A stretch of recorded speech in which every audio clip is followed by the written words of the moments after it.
नमस्कार। राजनीति में कुछ भी स्थायी नहीं होता। आज जिसे सर आंखों पर बिठाया जा रहा है, कल वो हाशिए पर हो सकता है। आज जिसे लोगों ने अपनी आंखों का नूर बनाया हुआ है, देश और देशवासियों का जो व्यक्ति सिरमौर बना हो सकता है, वो कल लोगों के गुस्से और आक्रोश का केंद्र भी बन सकता है।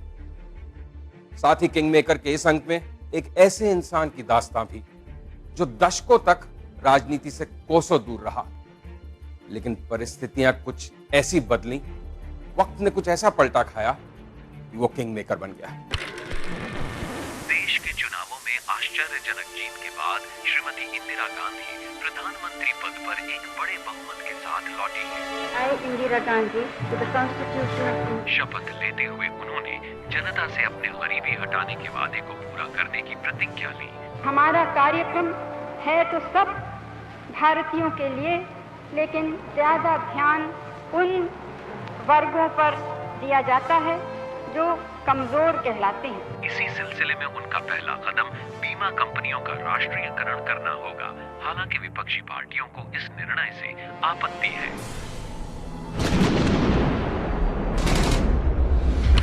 2 हफ्ते के घमासान युद्ध के बाद पाकिस्तानी सेना ने समर्पण कर दिया है। जीत की उद्घोषणा करते हुए श्रीमती इंदिरा गांधी ने कहा कि ढाका अब एक आजाद देश की आजाद राजधानी है। Dhaka is now the free capital of a free country. संसद में इस खबर का स्वागत तालियों से किया गया। शिमला समझौते पर दस्तखत कर श्रीमती इंदिरा गांधी ने हिंदुस्तान और पाकिस्तान की शांति और मित्रता के एक नए दौर की शुरुआत की। दोनों देशों में यह समझौता उत्साह के साथ स्वीकार किया गया है। पत्रकार श्री कुलदीप नैयर के शब्दों में श्रीमती गांधी ने युद्ध जीता और अब शांति भी जीत ली है। इस देश की अब वो निर्विवाद नेता है। साल 1971 चुनावों में जबरदस्त जीत, बीमा कंपनियों का राष्ट्रीयकरण और फिर पाकिस्तान को करारी शिकस्त। इंदिरा गांधी के राजनीतिक जीवन का ये शायद सबसे सुनहरा साल था। अटल बिहारी वाजपेयी तक ने उनकी तुलना मां देवी दुर्गा से कर दी थी। ये वही साल था जिसमें इंदिरा गांधी की राजनीतिक उपलब्धियों ने उनका नाम हमेशा के लिए भारतीय इतिहास में सुनहरे पन्नों में ही न सिर्फ दर्ज कराया, बल्कि उनकी गिनती देश के महानतम प्रधानमंत्रियों में शुमार। अगले 13 सालों में उनके जीवन में ऐसा वक्त लौट कर नहीं आने वाला था। 1971 के आखिर में इंदिरा गांधी की लोकप्रियता चरम पर थी। कोई सोच भी नहीं सकता था कि देश की राजनीति का नक्शा अगले 2 सालों में पूरी तरह बदलने वाला है। इस इंसान को लोग सर आंखों पर बिठा रहे थे, उन्हीं की सरकार के खिलाफ 1.5 साल के अंदर अंदर जनता का गुस्सा उबाल पर पहुंचने वाला है। अपने चुनावी वादों के बावजूद सरकार गरीबी रेखा के नीचे रहने वाले देश के 40% लोगों के लिए ज्यादा कुछ नहीं कर पाई थी।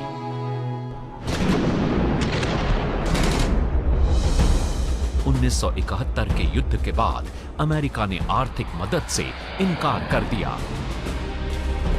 और देश में पड़े सूखे ने रही सही कसर भी पूरी कर दी। इस सब का नतीजा था कमर तोड़ महंगाई। खाने की कीमत रुपए पर 30 पैसे की दर पर बढ़ गई थी। 72 के एंड तक अब हमारे पास बेरोजगारी, हमारे पास भुखमरी बहुत तेजी से इसी समय 65 से 67 तक बहुत भारी फेमीन अकाल पड़ा था बिहार में। इससे बड़ा अकाल आज़ादी के बाद भारत में नहीं पड़ी है। और 70 से 73 महाराष्ट्र में अकाल पड़ी, सूखा पड़ा। अहमदनगर, बीड और शोलापुर का जो इलाका है उसमें बहुत बड़े लोग, बहुत एक बड़ी संख्या में लोग भुखमरी के शिकार हुए। तो आर्थिक बदहाली का समय था, उसका असर तो राजनीति में पड़ जाता है। दूसरी ओर सरकार दिन ब दिन भ्रष्टाचार और भाई भतीजावाद के आरोपों से घिरती चली जा रही थी। यहां तक कि भ्रष्टाचार की आंच प्रधानमंत्री के परिवार तक भी पहुंच गई। उनके बेटे संजय गांधी की कंपनी मारुति उद्योग को लेकर भी कई सवाल खड़े होने लगे। हालांकि श्रीमती गांधी की स्थिति कमजोर होती जा रही थी, लेकिन फिर भी 1973 के आखिर तक किसी को इस बात का अंदाजा या अंदेशा नहीं था कि जल्दी ही जनता का गुस्सा इस उबाल तक पहुंचेगा कि वो बहुत जल्द एक राजनीतिक तूफान की शक्ल अख्तियार कर लेगा। एक ऐसा तूफान जो देश की राजनीति को हमेशा के लिए बदल कर रख देने वाला था और साथ ही हिंदुस्तान को देने वाला था एक नया किंग मेकर। इस बदलते दौर की दास्तान शुरू हुई गुजरात से, जहां जनवरी 1974 में कुछ छात्रों ने तत्कालीन मुख्यमंत्री चिमन भाई पटेल के खिलाफ मोर्चा खोल दिया।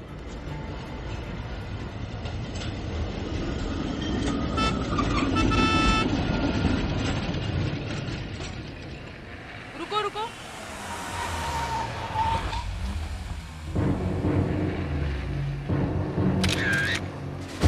चलो। और आप भी यहाँ पहुँच गए? नहीं, मैं तो यहाँ 2 दिन से हूँ। आप अभी पहुँची?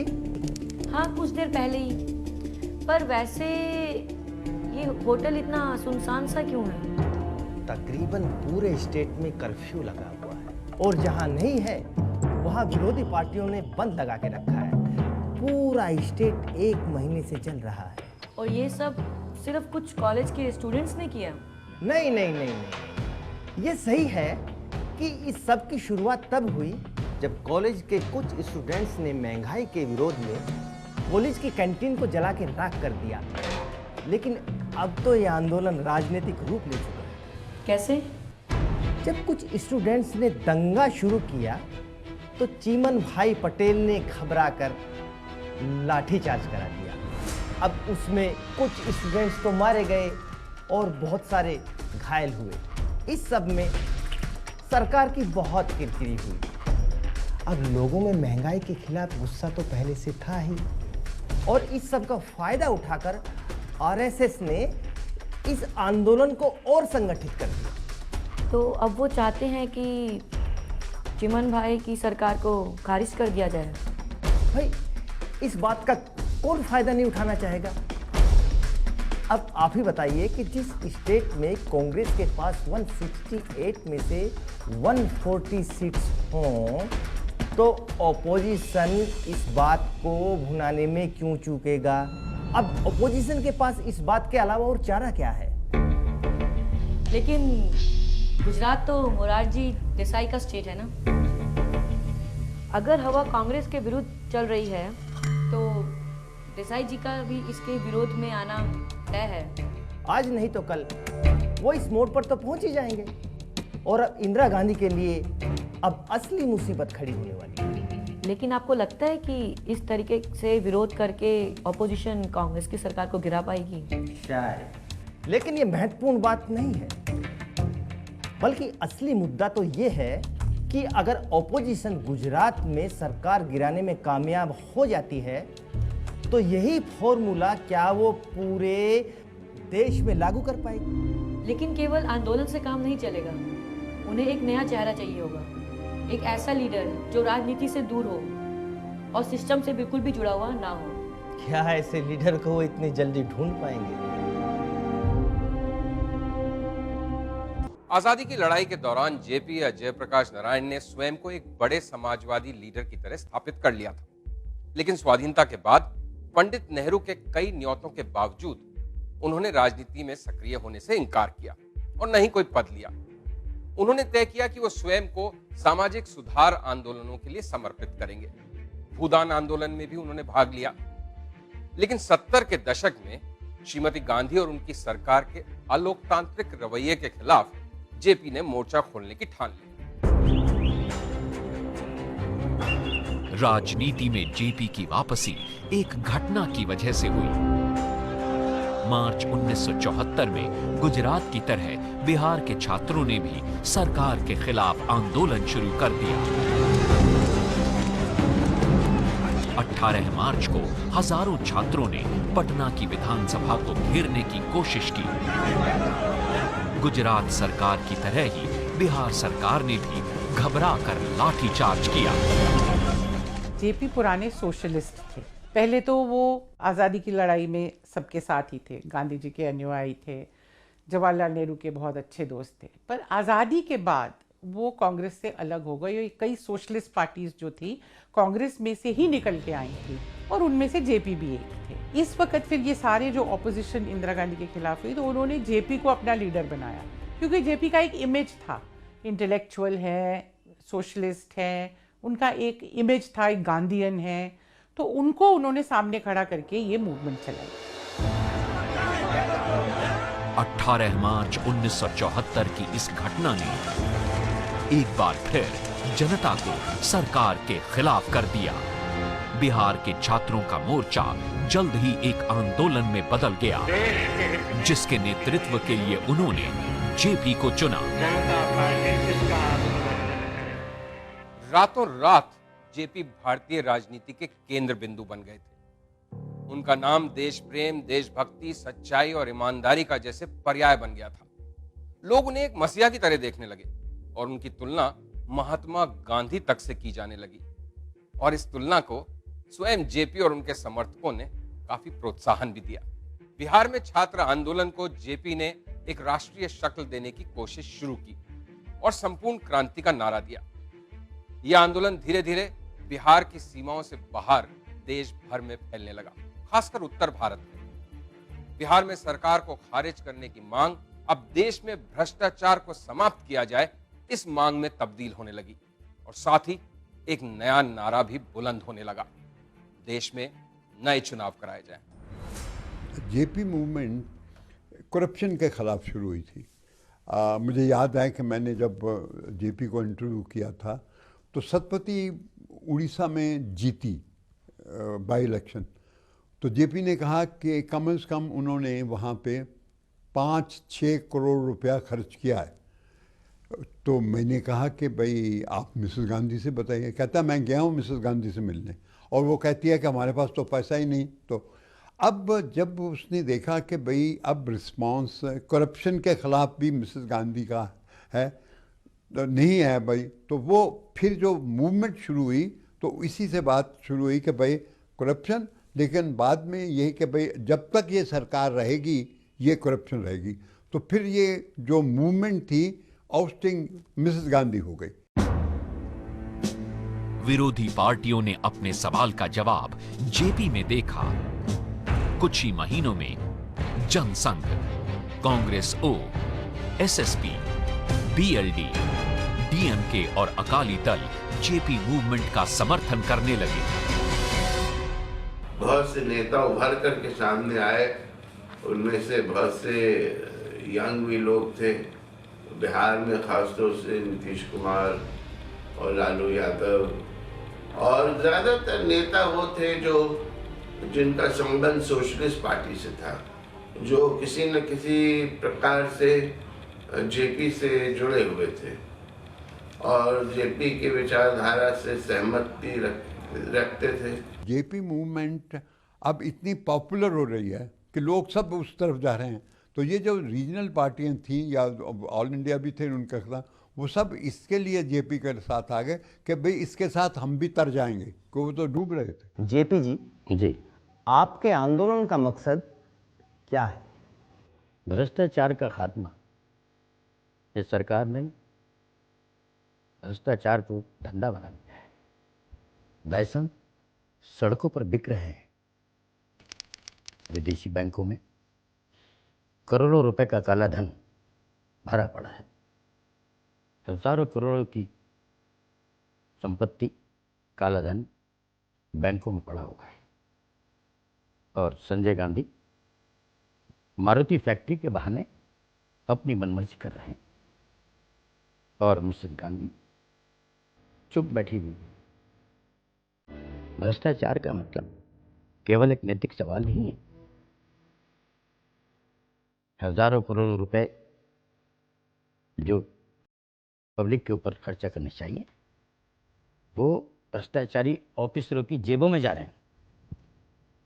आज की महंगाई, खाने की कमी, सब इसी का नतीजा। सरकार भ्रष्टाचार कैसे खत्म कर सकती है?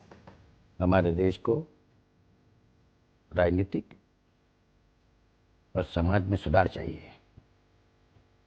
लोकपाल, जनता की सरकार, शिक्षा में सुधार, ऐसी चीज। लेकिन सरकार को तो जनता ने ही चुना है, फिर आप गैर संवैधानिक तरीकों से इसको कैसे हटा सकते हैं? हमारे तरीके गैर संवैधानिक नहीं है। हमने हमेशा अहिंसक रास्ता अपनाया है। दिल्ली में आज जनता की सरकार नहीं है, अंग्रेजों जैसी औपनिवेशिक सरकार है, और उसे हटाने के लिए हमें 1942 की तरह क्रांति लानी होगी, जो ये आंदोलन कर रहा है। क्या आप प्रधानमंत्री के साथ मिलकर किसी समझौते के लिए तैयार हैं? मैं कोई समझौता कैसे कर सकता हूँ? जब भी मैं उनसे भ्रष्टाचार हटाने की बात करता हूँ तो मुझे लोकतंत्र की दुहाई देने लग जाते हैं। वो बात करने में कोई दिलचस्पी नहीं रखते। कुछ लोगों का कहना है कि आप विरोधी पार्टियों के लिए केवल मुखौटा है। ये सच है कि हमारे आंदोलन को कई विरोधी दलों का सहयोग मिला है, लेकिन ये आंदोलन उनसे कई गुना बड़ा है। जेपी साहब, कई लोगों ने यह भी आरोप लगाया है कि आपका आंदोलन देश की शांति भंग करने के लिए CIA ने कराया है। इस बारे में आप कुछ कहना चाहेंगे? चलिए ठीक है, कोई बात नहीं। श्रीमती गांधी का ये कहना है कि अगर आप जनता की सच्ची आवाज हैं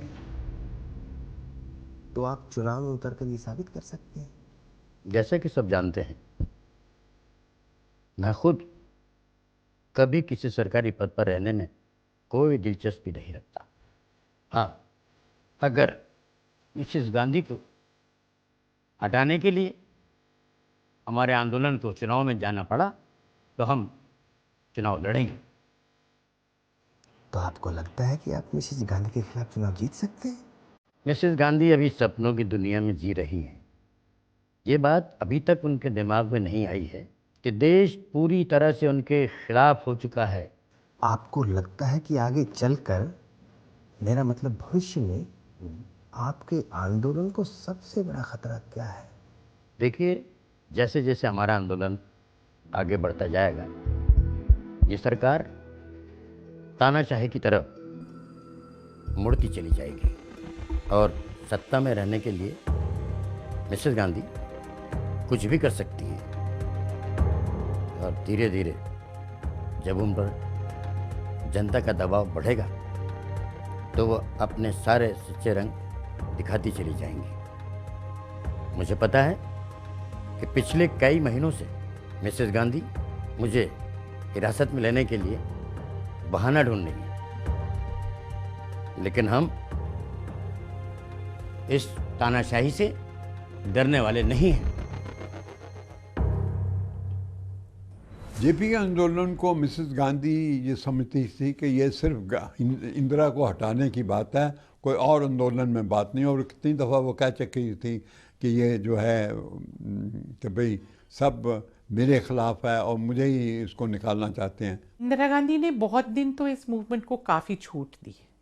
जब तक वो रीजनल लेवल पे चला रहे थे मूवमेंट, वो इस मूवमेंट को उन्होंने दबाने का जो रवैया अपनाया वो तब हुआ जब वो दिल्ली में उन्होंने थ्रेटन किया।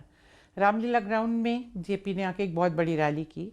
वहाँ पे उन्होंने पुलिस और आर्मी को कॉल दिया कि आप रिबेल करो, आप जो है गवर्नमेंट का ऑर्डर नहीं मानो। अब ये तो कोई भी प्राइम मिनिस्टर जो है टॉलरेट नहीं कर सकता कि पुलिस और आर्मी को जो है ऑर्डर नहीं मानने के लिए कहा जाए। दूसरा, उन्होंने एक थ्रेट किया कि प्राइम मिनिस्टर के घर को घेराव करेंगे। डेट भी दे दी थी और सबको बुलावा दिया कि आओ और इंदिरा गांधी को उनके रेजिडेंस को हम घेराव करेंगे ताकि फोर्स करना है उनको रिजाइन करने की। तानाशाही, ये सब लोग आरएसएस जैसी फासिस्ट के साथ मिलकर मुझे तानाशाह कह रहे हैं। अब केवल आरएसएस ही नहीं बल्कि कम्युनिस्टों को छोड़कर लगभग सारा विपक्ष उनको सपोर्ट कर रहा है। किसी से जांच करवाइए कि इस आंदोलन को आखिर पैसा कहां से मिल रहा है। मुझे तो शक है कि अमेरिकियों की साजिश है। ये क्या जेपी अरेस्ट नहीं किया जा सकता? नहीं, अभी इसका वक्त नहीं है। अभी उनकी गिरफ्तारी उन्हें केवल शहीद ही बनाएगी। आजकल तो वो एक नया सत्याग्रह शुरू करने की कोशिश कर रहे हैं। लोगों को टैक्स भरने से मना कर रहे हैं, स्टूडेंट्स को कॉलेज जाने से मना कर रहे हैं।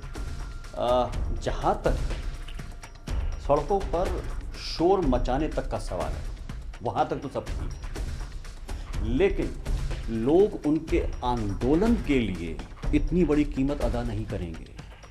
ना तो लोग टैक्स के चक्कर में जेल जाने को तैयार होंगे और ना ही स्टूडेंट्स अपना 1 साल बर्बाद करेंगे। सत्याग्रह के नाम पर सरकार को ब्लैकमेल कर रहे हैं। यही है इनका लोकतंत्र। आखिर जब जनता ने मुझको चुना है तो जेपी कौन होते हैं मुझे सिखाने वाले? मैंने अक्सर जी से बात की। उन्होंने अभी कुछ रोज पहले जेपी खेमे में बात करने की कोशिश की थी। वहाँ कुछ लोगों का मानना है कि जेपी की सबसे बड़ी शिकायत ये है कि आपने कभी उन्हें सम्मान नहीं दिया, सरकार चलाने में कभी उनकी राय नहीं दी। जनता में जेपी का काफ़ी सपोर्ट है। वो खुद तो अहिंसा का मार्ग अपनाते हैं और उनके सपोर्टर रोज़ कहीं ना कहीं तोड़फोड़ करते रहते हैं। अब तक बिहार में 1 लाख से ज़्यादा सीआरपीएफ के जवान भेजे जा चुके हैं। लॉ एंड ऑर्डर चिंता का एक बहुत बड़ा कारण है। ठीक है, तो शांति बनाए रखिए। देखिए, जनता का उत्साह हमेशा के लिए नहीं बना रहेगा। आज नहीं तो कल यह आंदोलन खुद ब खुद खत्म हो जाएगा।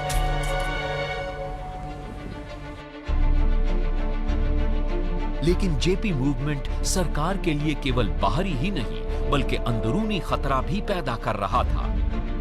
धीरे धीरे कांग्रेस पार्टी में एक ऐसा धड़ा उभर रहा था जो इस आंदोलन के प्रति सहानुभूति रखता था। इस गठबंधन के लीडर थे पार्टी के युवा नेता चंद्रशेखर और मोहन धारिया। मेरी समझ में ये नहीं आता कि मिसेस गांधी ये बात क्यों नहीं समझ पा रही हैं कि ये लड़ाई इस तरह से नहीं लड़ी जा सकती। जनता के दिल में, दिमाग में जेपी की छवि कोई पॉलिटिशियन की नहीं है।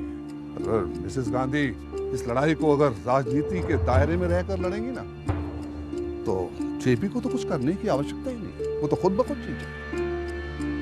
पर इस समय मिसेस गांधी के पास सिर्फ समझौते के अलावा कोई चारा भी नहीं है। मैं तो ये शुरू से कह रहा हूँ, लेकिन प्रधानमंत्री को ये बात कौन समझाए। वो कहती हैं कि जेपी से समझौता करना लोकतंत्र से समझौता करना है। अगर श्रीमती गांधी इस बात को खुद नहीं समझेंगी तो हमें उन पर दबाव डालना होगा। अब देखो, हम ज्यादा से ज्यादा 30 और 40 सांसद ही इकट्ठे कर सकते हैं, लेकिन इससे बात बनेगी नहीं। हाँ, हमें एक ऐसा लीडर, ऐसी शख्सियत चाहिए जिसके सामने मिसेस गांधी कुछ बोल ना सके, उसकी बात माने। बस ऐसा कौन हो सकता है? आज की तारीख में ऐसे 2 ही व्यक्ति हैं, एक श्री जगजीवन राम और दूसरे श्री वाई चौहान। बिल्कुल सही कह रहे हो तुम। अगर इन दोनों में से एक भी हमारी तरफ अगर आ जाते हैं तो मिसेस गांधी पर काफी दबाव पड़ सकता है। और इस सब के लिए जगजीवन राम नाम अच्छा है, क्योंकि पार्टी के अंदर मिसेस गांधी के बाद जो दूसरी ताकत है, जो दूसरा नाम आता है, वो जगजीवन राम का। अगर जगजीवन राम जी के दबाव में आकर मिसेस गांधी ने अगर हमारी बात मान ली तो पार्टी में उनकी ताकत कम होगी और इसका सबसे ज्यादा फायदा होगा जगजीवन राम जी को। ठीक है, मैं उनसे बात करता हूँ। लेकिन चंद्रशेखर और मोहन धारिया इंदिरा गांधी पर दबाव नहीं डाल पाए। उल्टा कुछ ही महीनों में श्रीमती गांधी ने धारिया को सजा के तौर पर मंत्री पद से हटा दिया। कांग्रेस पार्टी में प्रधानमंत्री का वर्चस्व इतना था कि किसी बड़े लीडर ने उनके खिलाफ बोलने की कोशिश ही नहीं की। यहाँ तक कि जगजीवन राम भी इंदिरा गांधी के खिलाफ जाने से हिचकिचाते रहे। नेता की कमी नहीं थी, इंदिरा गांधी काफ़ी बेखौफ थी। उससे बेखौफ इंटरनेशनल सिनेरियो में अगर आप जाएं, हम लोग बहुत छोटे होते जा रहे हैं आजकल, पूरा देश नहीं देखते। इंदिरा गांधी इकलौती नेता थी जिसे यासर अराफात ने कहा मेरी बहन है, और यासर अराफात जो है अकेले एक बहुत बड़े लोगों की लड़ाई लड़ रहे थे।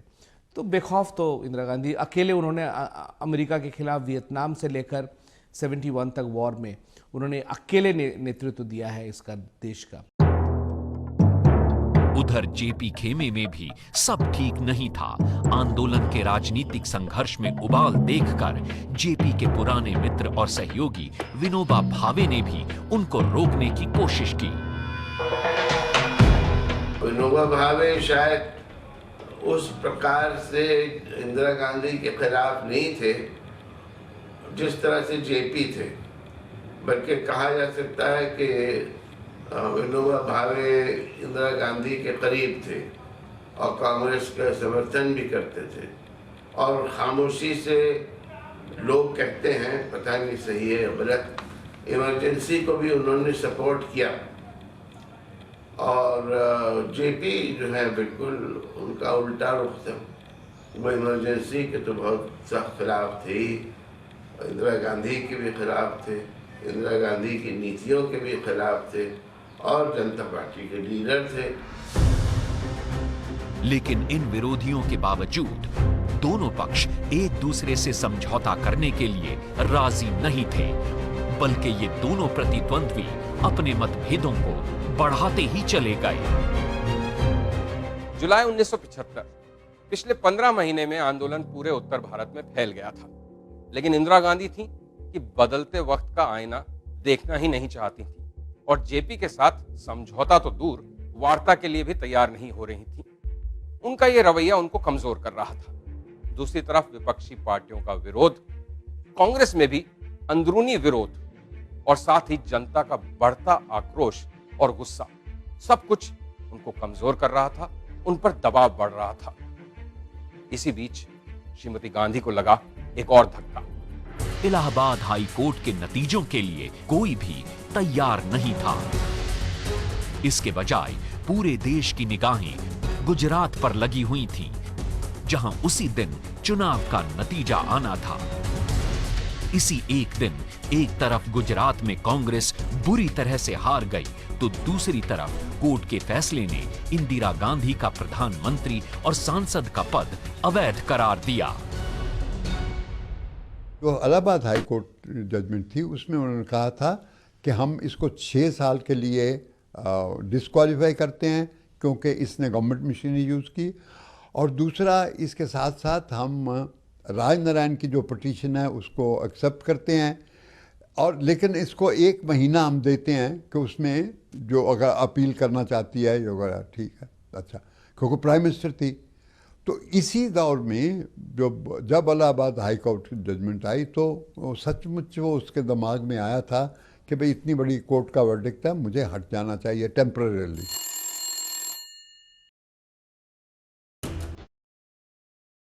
ठीक है, ठीक है। आगे कुछ पता चला? इलाहाबाद से अभी खबर आ रही है, और गुजरात में कांग्रेस 140 से 75 सीटों पर आ गई है। एक बात तो तय है कि हमें जल्द से जल्द सुप्रीम कोर्ट में अपील फाइल करनी होगी। हमें अपील हारने की तो कोई संभावना नहीं है। सिद्धार्थ, तुम तो वकील हो, तुम्हारा क्या सोचना है? कोर्ट के बारे में तो कुछ नहीं कर सकते, लेकिन कानूनी तौर पर हमारी अपील भी जीतनी चाहिए। वैसे संजय जी सही कह रहे हैं, हमें जल्द से जल्द अपील करनी चाहिए। ठीक है, मैं पंडित जी से कहकर सही तिथि निकलवाती हूँ जिस दिन हम अपील फाइल कर सकें। बाहर क्या हालत है? अपोजिशन खुशी से फूला हुआ, आपके इस्तीफे की मांग कर रहा है। मुझे लगता है हमें भी अपनी ताकत दिखानी चाहिए। मैं भी अपने सपोर्टर्स का मोर्चा निकलवाने का इंतजाम करता हूँ। अपील में कितना वक्त लगेगा? कुछ महीने तो लग ही जाएंगे। कुछ महीने? और तब तक हम क्या करेंगे? सही तो यही रहेगा कि प्रधानमंत्री कुछ दिन के लिए अपना पद छोड़कर किसी और को उस जगह पर आने दें। इससे जनता में ये संदेश भी जाएगा कि कांग्रेस सरकार अपने कानूनी दायरे में है। नहीं, ऐसा बिल्कुल नहीं किया जा सकता। ये हमारे खिलाफ बहुत बड़ी साजिश है। अगर हम अपनी जगह से हट गए तो हमारे दुश्मन हम पर हावी हो जाएंगे। मेरे इस्तीफा देने से हम और भी कमजोर पड़ जाएंगे। मेरी जगह कोई दूसरा लीडर आया तो वो ऑपोजिशन और जेपी दोनों का सामना नहीं कर पाएगा। तो क्या जगजीवन राम को टेम्परेरी प्रधानमंत्री नहीं बनाया जा सकता? और कल अगर उन्होंने गद्दी छोड़ने से इनकार कर दिया तो? नहीं, अभी मुझे ही पद पर रहना होगा। और अगर सुप्रीम कोर्ट ने हमारी अपील खारिज कर दी तो? इस पोजीशन में तो पूरी कांग्रेस सरकार को खतरा है। मैं जनसंघ और आरएसएस की सरकार नहीं बनने दे सकती। लेकिन अगर आपने इस्तीफा नहीं दिया तो आपके खिलाफ विरोध और भी अधिक बढ़ जाए। अपोजिशन चुप बैठने वाला नहीं। हमें अस्थिरता फैलाने वाले लोगों को अरेस्ट करना होगा। लेकिन आप ये किस कानून के तहत कर सकते हैं? ऐसा करने के लिए सरकार के पास कारण होना चाहिए। मिसेस गांधी, आप ऐसा केवल एक ही हालात में कर सकते हैं।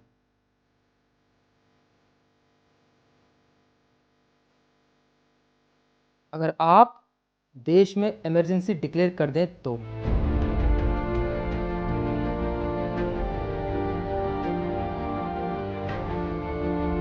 किसी भी हाल में देश में शांति बनाए रखनी है। इसके लिए जो भी जरूरत हो उस काम की आप शुरुआत कर दीजिए।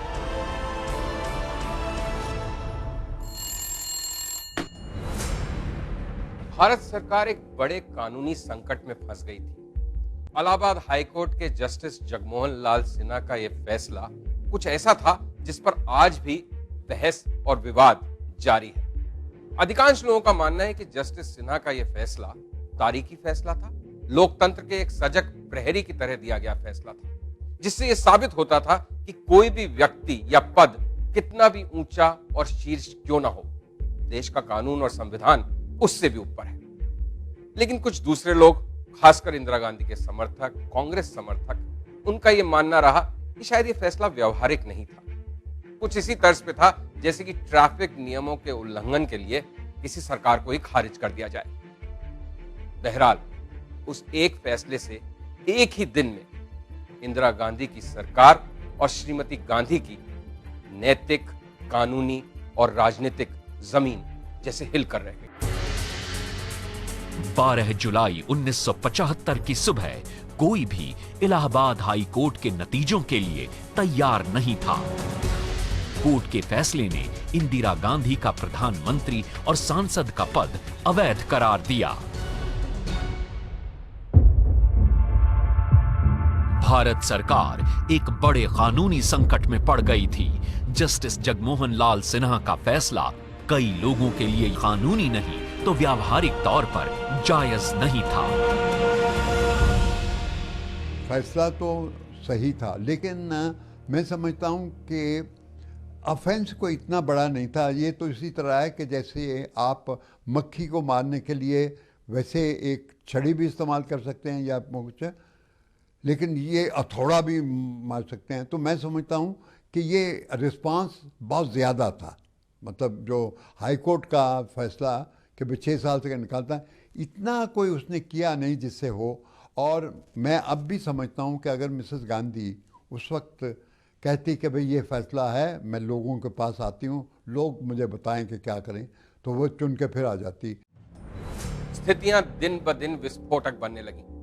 विपक्ष ने श्रीमती गांधी के इस्तीफे की मांग की। कांग्रेस के भीतर भी चंद्रशेखर, मोहन धारिया, इंदिरा गांधी के पुराने प्रतिद्वंदी मोरारजी देसाई, सभी ने उनका विरोध करना शुरू कर दिया। मोरारजी देसाई ने तो यहां तक कह दिया कि इस बार का आंदोलन इंदिरा गांधी को इस्तीफा देने के लिए मजबूर कर देगा और उनकी ऐसी स्थिति बना देगा कि वो दोबारा कभी प्रधानमंत्री पद पर काबिज नहीं हो पाएंगे। उधर जेपी ने एक राष्ट्रीय आंदोलन छेड़ने की मुहिम छेड़ दी। एक सत्याग्रह उन्होंने आरंभ कर दिया और विपक्षी पार्टियां अब इंदिरा गांधी और उनकी सरकार को अल्टीमेटम दे रही थी। देखा जाए तो जेपी मूवमेंट के नेताओं को खुद भी इस बात का अंदाजा नहीं था कि प्रधानमंत्री इंदिरा गांधी कितने ज्यादा दबाव में हैं। इंदिरा गांधी की स्थिति उनकी सोच और समझ से कहीं ज्यादा गंभीर थी। उन्हें इस बात का अंदेशा नहीं था कि आंदोलन का सत्याग्रह सरकार के रोजमर्रा के कामकाज तक को रोक सकता था। न ही उन्हें इस बात का अंदाजा था कि श्रीमती इंदिरा गांधी उनसे लड़ने के लिए किस हद तक जाने के लिए तैयार थी। इंदिरा गांधी को अब दिख रहा था कि उसके खिलाफ बड़ी मूवमेंट बन रही है कि देखो इसने फैसला नहीं माना या पार्लियामेंट उसी तरह है और उसी तरह ये कोई रिग्रेट नहीं कर रही कुछ नहीं, तो लोगों में शुरू था। और इलाहाबाद हाई कोर्ट की जजमेंट अब लोग कोर्ट करना शुरू कर दिया कि भाई से हट जाना चाहिए था। और प्रधानमंत्री इंदिरा गांधी को जेपी मूवमेंट एक आंदोलन न होकर एक षड्यंत्र लग रहा था, जिसका मकसद जनता की चुनी हुई सरकार को गिराना था। चारों तरफ से घिरी हुई इंदिरा गांधी अब घबराकर जरूरत से ज्यादा ताकत का इस्तेमाल करने के लिए भी तैयार थी। 25 जून 1975 के दिन उन्होंने राष्ट्रपति के माध्यम से देश में इमरजेंसी लागू करवा दी। मैं लोगों को सावधान करना चाहता हूं कि श्रीमती इंदिरा गांधी देश में तानाशाही स्थापित करने की कोशिश कर रहे हैं। अब तक आप सबको पता चल चुका है कि देश में एक षड्यंत्र रचा जा रहा है। तानाशाह ताकतें हमारे देश के लोकतंत्र का गला घोट रही हैं। हाईकोर्ट के फैसले के बाद इंदिरा गांधी ने सरकार चलाने का हक पूरी तरह से खो दिया है। हमें हर हालत में उन्हें सत्ता से हटाना होगा। मेरे विरोधी जनता की चुनी हुई सरकार को काम करने से रोक रहे हैं और मुझ पर निरंतर प्रहार कर रहे हैं। वो मेरे इस्तीफे की मांग करते हैं, जो मेरी हार नहीं, इस देश के लोकतंत्र की हार होगी। मैं चाहता हूं कि आप सब 29 जून से मेरे साथ प्रधानमंत्री के घर पर धरना शुरू करें। मेरे विरोधी 29 जून से सरकार को भंग करने का कार्यक्रम बना रहे हैं। हमें देश में शांति को हर हाल में बनाए रखना है। मैं पुलिस और सेना से अपील करता हूं कि वो सरकार का कोई भी नाजायज आदेश मानने से इनकार करें। मेरे विरोधी सेना और पुलिस को भी बगावत के लिए उकसा रहे हैं। ये कोशिश केवल गैर कानूनी ही नहीं बल्कि देशद्रोह की भी है। मैं कांग्रेस के बड़े लीडर जैसे जगजीवन राम और वाईवी चौहान से विनती करता हूं कि वो सरकार से इस्तीफा देकर इंदिरा गांधी का खुला विरोध करें। मैं कैबिनेट से विनती करती हूं कि वो इस संकट की घड़ी में मेरा साथ दें। मैं चाहता हूं कि लोग टैक्स देना बंद कर दें और छात्र जेलों को भर दें। ये इमरजेंसी कानून की पाबंद जनता की जिंदगी में कोई असर नहीं डालेगी। ये सिर्फ देश में शांति बनाए रखने के लिए उपयोग में लाई जाएगी। इंदिरा गांधी इस देश में अपनी तानाशाही लाना चाहती हैं। उन्हें हिंदुस्तान की जनता अब पाकिस्तान और बांग्लादेश की तरह कमज़ोर लगने लगी है, लेकिन हम उनको दिखा देंगे कि भारत की जनता कमज़ोर नहीं है। हम लोकतंत्र के लिए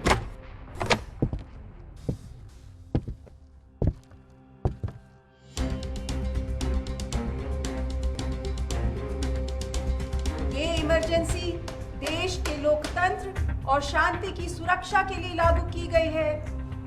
जल्द ही देश की आंतरिक स्थिति में इतना सुधार हो जाएगा कि इमरजेंसी को हटाया जा सके। मैं आप सब से मेरे इस काम में सहयोग की अपील करती हूँ। जय हिंद।